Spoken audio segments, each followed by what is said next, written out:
everybody, how are you? Tracy Di Bartolo, Thermomix consultant, back with you again.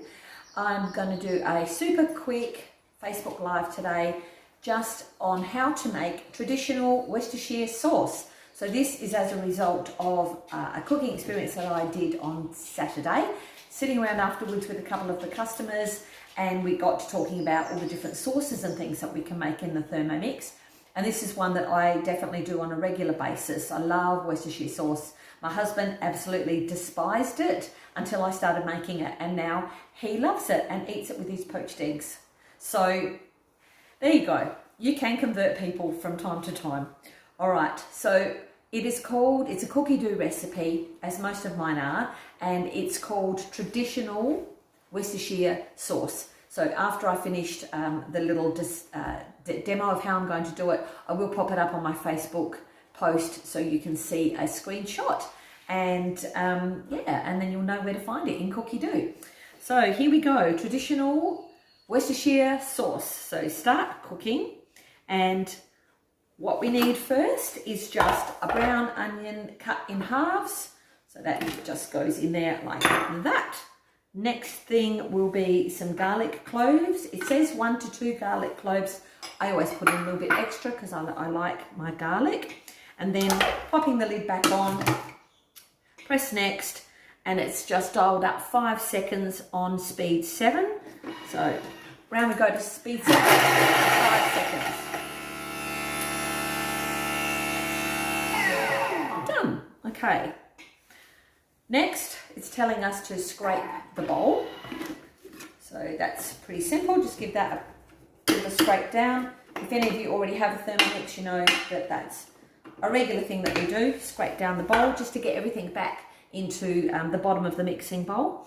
All right, next, 500 grams of brown vinegar. So I use the Anchor brown vinegar simply because that's what I find. But you could probably use any brand and even the home brand if you wanted to.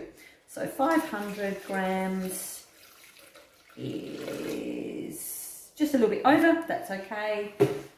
And next is 120 of golden syrup.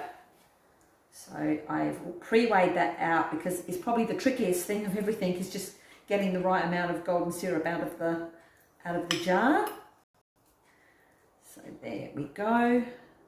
You can even make your own golden syrup. Has anybody out there done that, I wonder? You can always put a comment. That would be nice. I like to know if there's people out there. It's a bit lonely otherwise, if nobody's watching me. Say hello if you are watching me at the moment. And even if you're just watching it afterwards, still say hello or just do a thumbs up. That's really nice. Makes me feel loved. Okay, so exactly 120. Good job. All right, the next is 120 of plum jam. Now, I am very lucky to be living in McLaren Vale, and there's a like there, how beautiful, to have some beautiful neighbours that have got lots and lots of fruit trees, and at the moment they have lots of plums. So I have got plum jam coming out of my proverbial, and I make my own in the Thermomix naturally. However, you could use any plum jam that you get your hands on. I'm sure it won't matter in the slightest. All right, next. So now for all of our spices, that really is what makes a Worcestershire sauce so fantastic. So it is asking for a teaspoon of the ground allspice. I've actually put them all into a little cup here, so I'll read them out. Allspice, and then a half a teaspoon of ground cloves, and a half a teaspoon of cayenne pepper.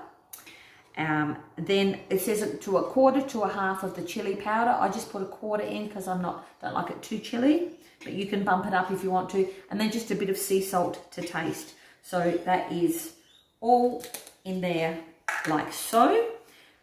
Place, instead of putting the measuring cup on, this time we just put the simmering basket or the steaming basket on top. So that means that it will be cooking away and it will steam off as it needs to without boiling over. So that's the reason that we put the simmering basket on.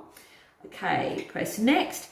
So the recipe says for 30 minutes at 100 degrees and it's just on speed 1. So I'm going to put that on and start that cooking.